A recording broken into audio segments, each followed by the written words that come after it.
Welcome back to Sci-Fi Humanity, where we bring you tales from the far reaches of the galaxy.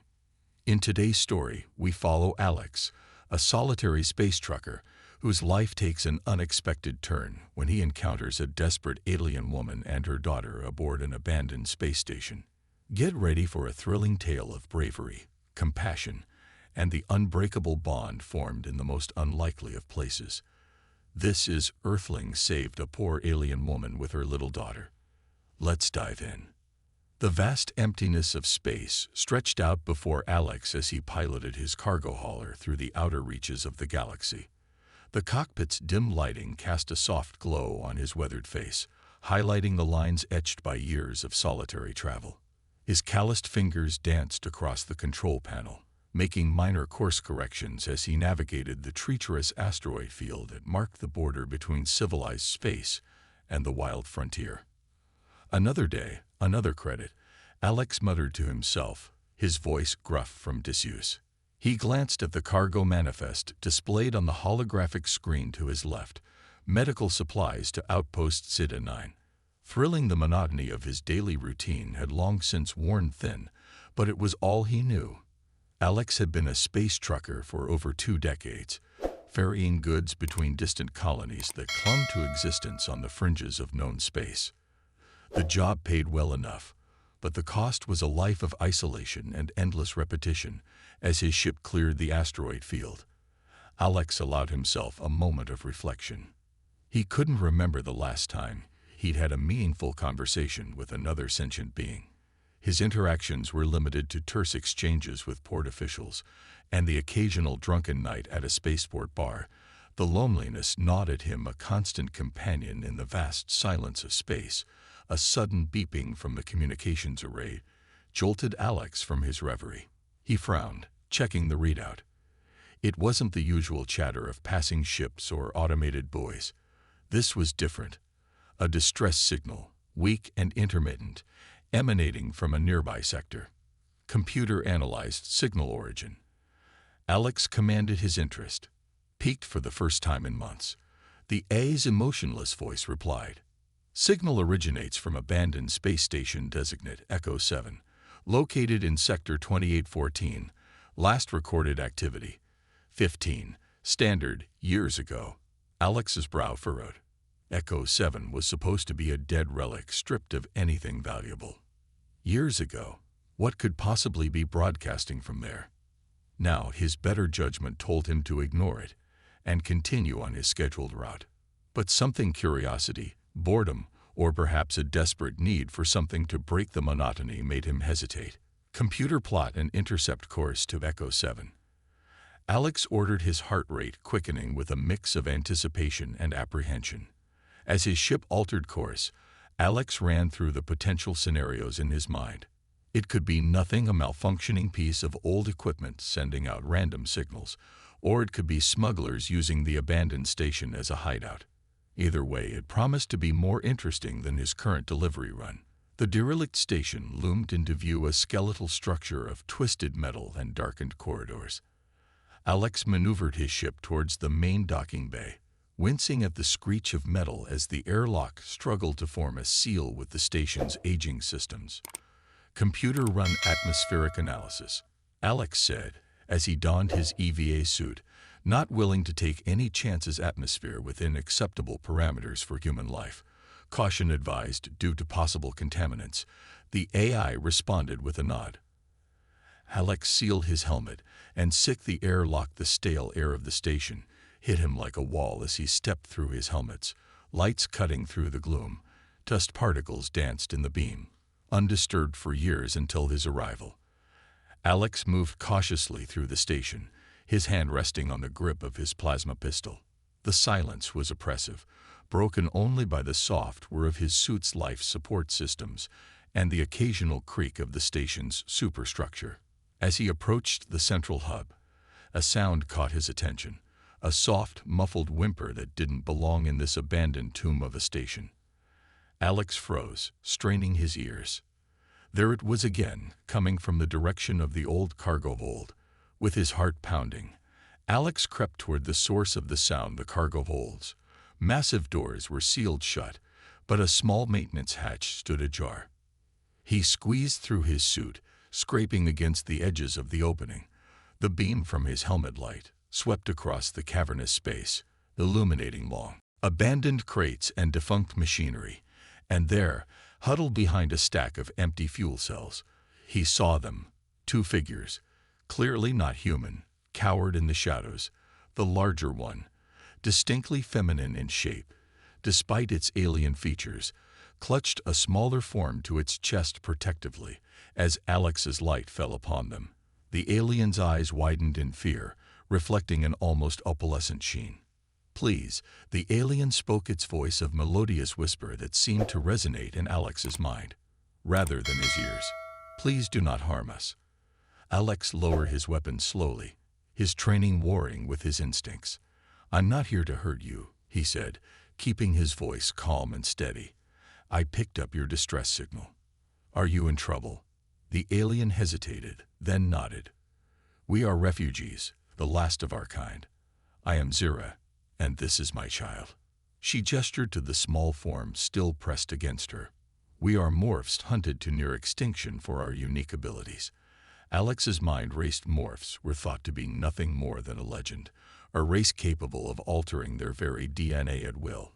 If this alien was telling the truth, she and her child were quite possibly the most valuable beings in the galaxy, hunted by whom Alex asked, though he had a sinking feeling.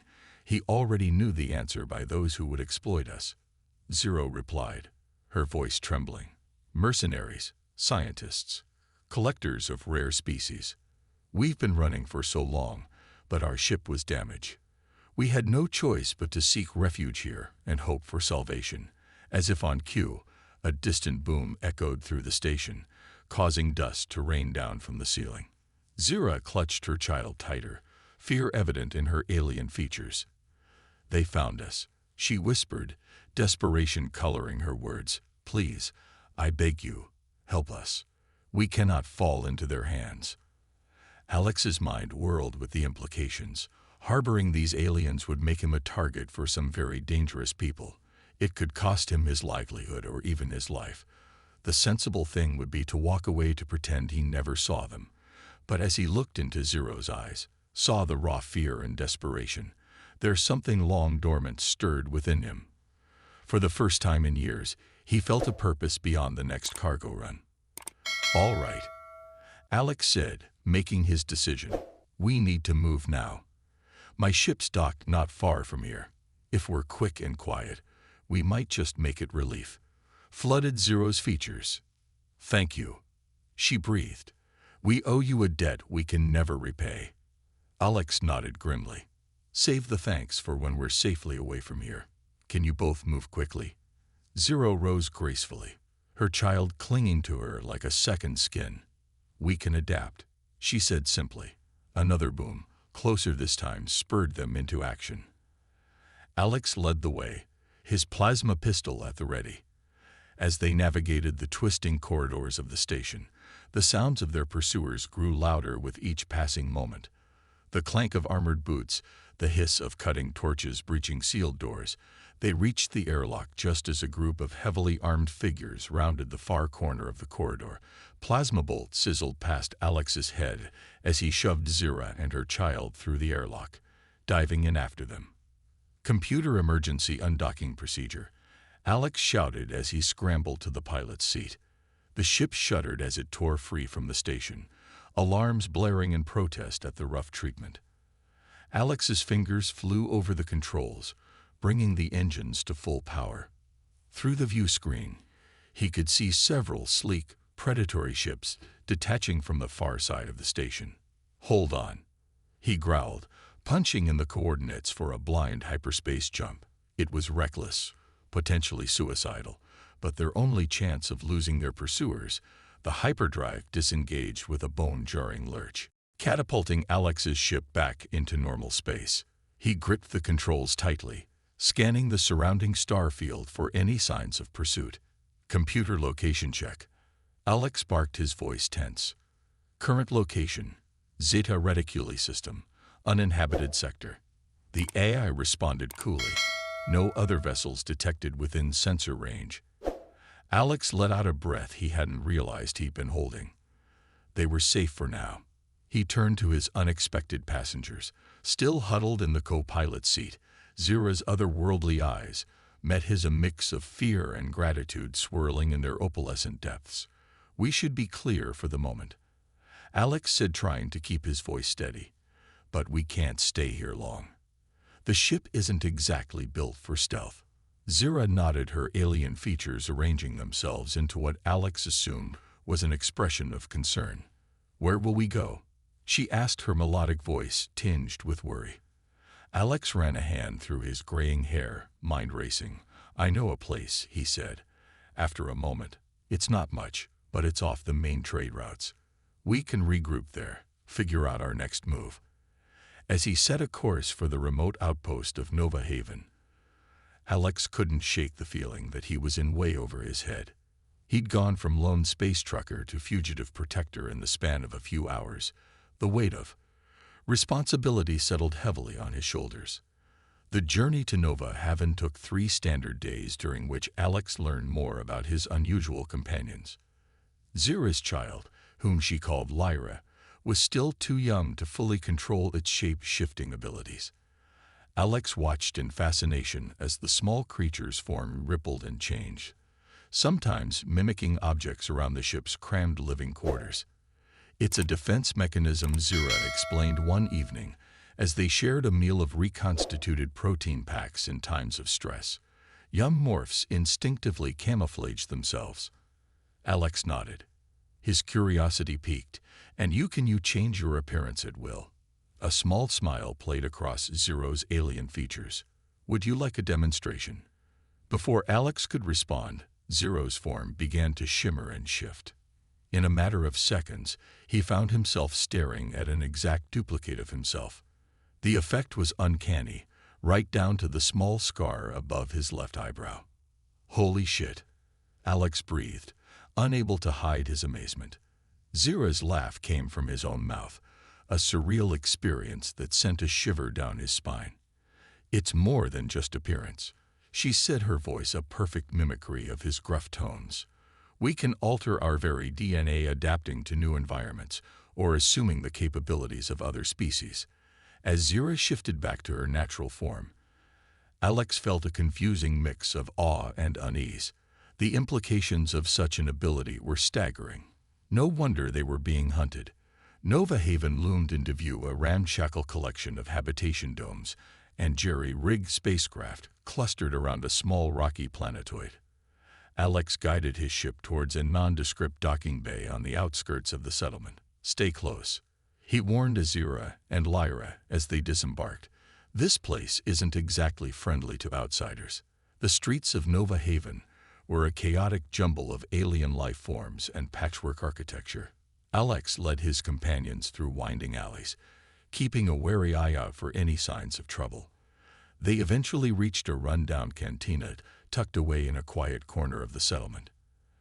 As they entered, a grizzled Arcturian behind the bar looked up, his 4 eyes widening in recognition. "Alex, you old space dog," he bellowed. "Didn't expect to see your ugly mug around these parts again." Alex managed a tight smile. "Good to see you too." "Zarbax, listen, I need a favor, a big one." Zarbax's expression sobered as he took in Zira and Lyra.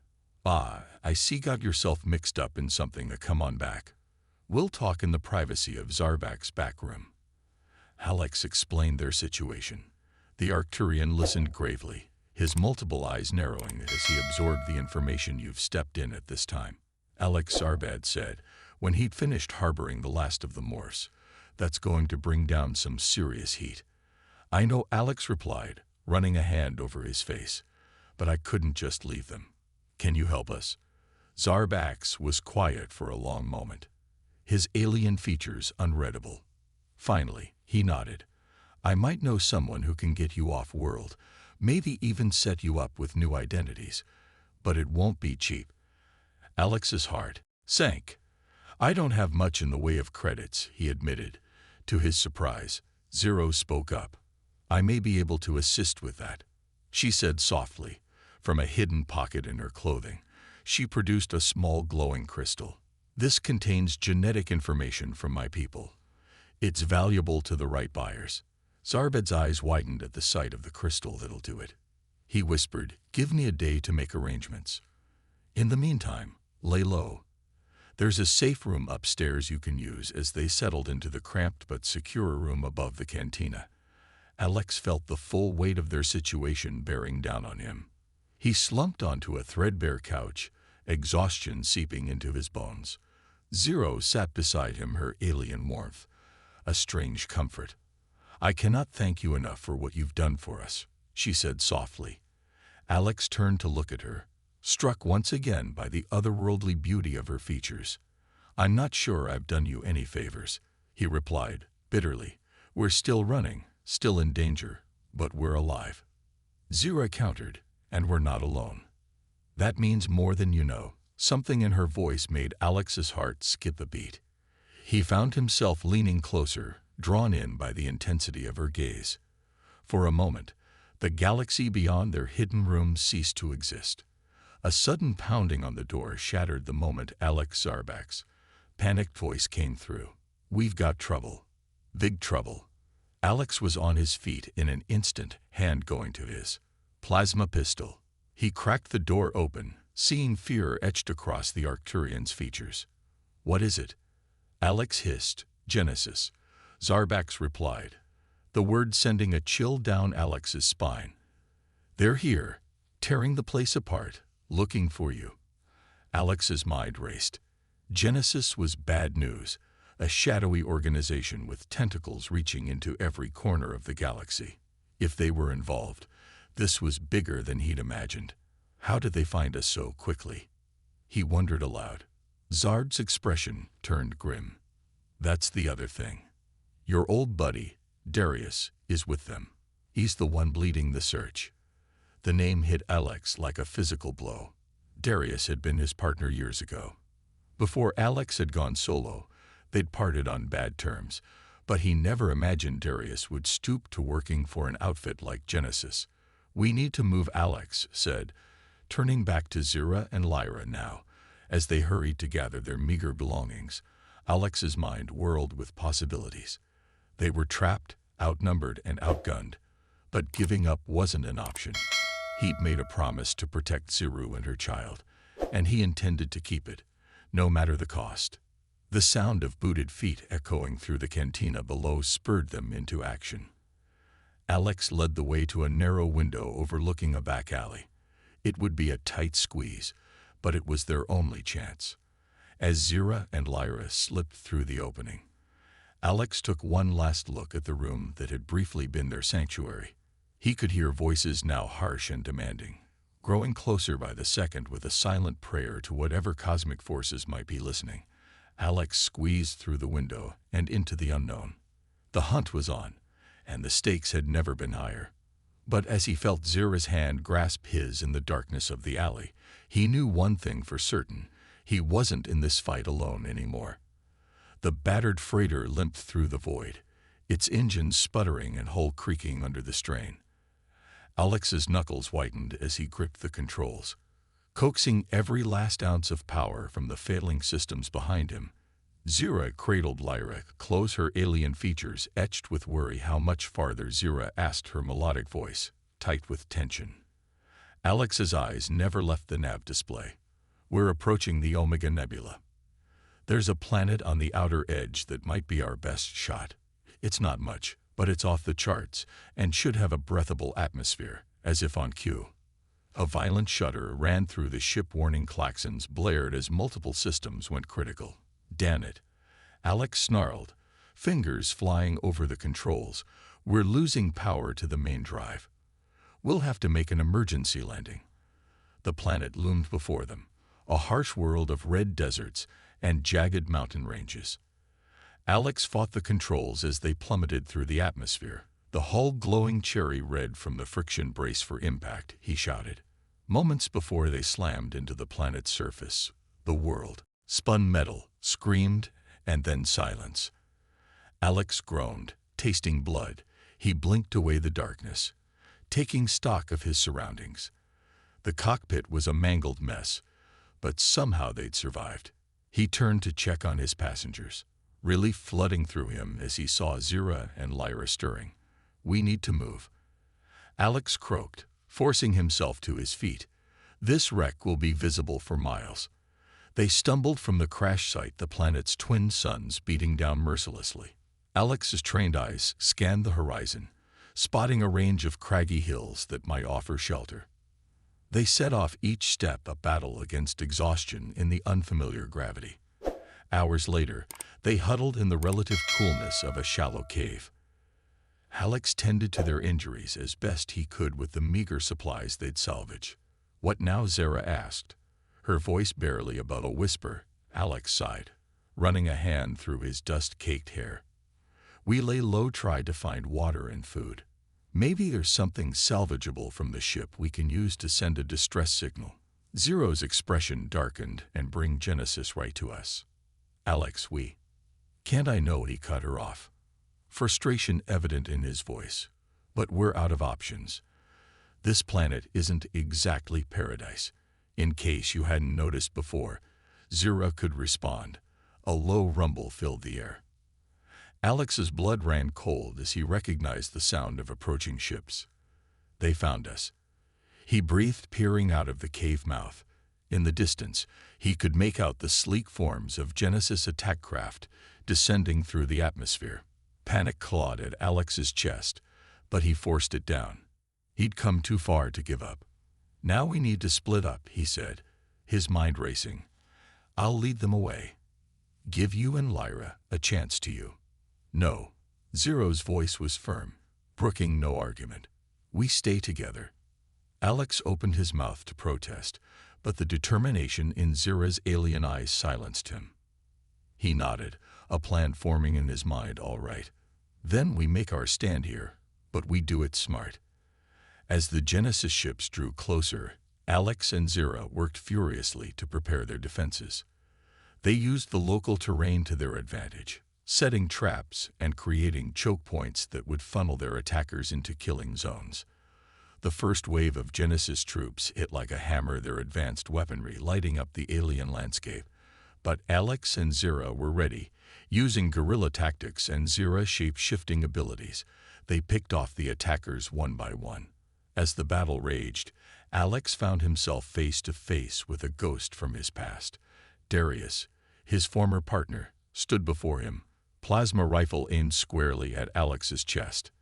"It's over." "Alex," Darius growled, "hand over the aliens, and maybe, just maybe, Genesis will let you live." Alex's mind raced, weighing his options. The offer was tempting, a chance to walk away from this mess, to return to his old life. But as he glanced at Zira, saw the trust in her eyes, he knew there was only one choice: he could live with sorry old friend. Alex said, a hint of sadness in his voice, "But I'm not in the habit of selling out my family." What happened next was a blur of violence and desperation. Alex and Darius grappled, years of shared history and betrayal fueling their struggle. In the end, it was Zira who tipped the balance, using her morph abilities to catch Darius off guard. As the dust settled, Alex surveyed the battlefield. The Genesis forces were in retreat, but the cost had been high. Their makeshift defenses were in ruins, and the cave that had been their sanctuary was now a smoking crater. "We did it," Zira breathed, cradling and exhausted. "Lyra, we're safe." Alex nodded grimly. "For now, but they'll be back, and in greater numbers." The reality of their situation sank in. They were stranded on a hostile world, with no way off and enemies that would stop at nothing to capture them. The odds seemed insurmountable, but as Alex looked at Zira and Lyra, he felt something he hadn't experienced in years. Hope. They'd beaten the odds before, and they would do it again. "We need to adapt," Alex said, "an idea forming this planet. It's harsh, but it's not uninhabitable if we can use your morph abilities to change to become something that can thrive here." Zira's eyes widened as she grasped his meaning. "It's possible," she said slowly, "but Alex, for you, the change would be permanent. You'd never be able to return to your old life." Alex laughed, a harsh sound in the alien air. What old life? This is my life now with you, with Lyra. If you'll have me. The look that passed between them needed no words. Zira nodded, a smile spreading across her alien features. Over the next few weeks, they worked tirelessly to prepare for the change. Zira used her knowledge of morph biology to guide Alex and Lyra through the process. It was painful, at times terrifying, but as Alex felt his body adapting to the harsh environment, he knew they had made the right choice. Their new forms were a perfect blend of human and morph, uniquely suited to life on this unforgiving world. They could breathe the thin air with ease, their skin resistant to the punishing radiation of the twin suns as they stood atop a high cliff, watching the alien sunset paint the sky in hues of crimson and gold. Alex felt a sense of peace he'd never known before. "What do we do now?" Zira asked, her voice carrying a new timbre that matched their altered forms. Alex smiled, taking her hand in his. "We live. We build a home here, far from the conflicts of the galaxy, and maybe someday we find a way to bring your people back from the brink." Lyra, now resembling a strange hybrid of human child and alien creature, chirped happily at their feet. The sound of her laughter echoed across the barren landscape, a promise of life and hope in this desolate corner of the cosmos, as the last rays of sunlight dipped below the horizon. Alex knew that their journey was far from over. There would be challenges ahead, dangers they couldn't foresee, but for the first time in his life, he wasn't facing the future alone. Here on this nameless world at the edge of known space, a new chapter was beginning, a story of survival, of family, and of a love that transcended the boundaries of species. As the first stars began to twinkle in the alien sky, Alex, Zira, and Lyra turned away from the sunset and towards their new home, ready to face whatever the universe might throw at them. Together, as Alex, Zira, and Lyra continue their journey through the stars, they prove that even in the vast emptiness of space, compassion and courage can forge unbreakable bonds. Stay tuned to Sci-Fi Humanity for more incredible stories from the galaxy's frontier. Don't forget to like, subscribe, and hit the bell icon to never miss an update. Thank you for watching, and until next time, keep exploring the unknown.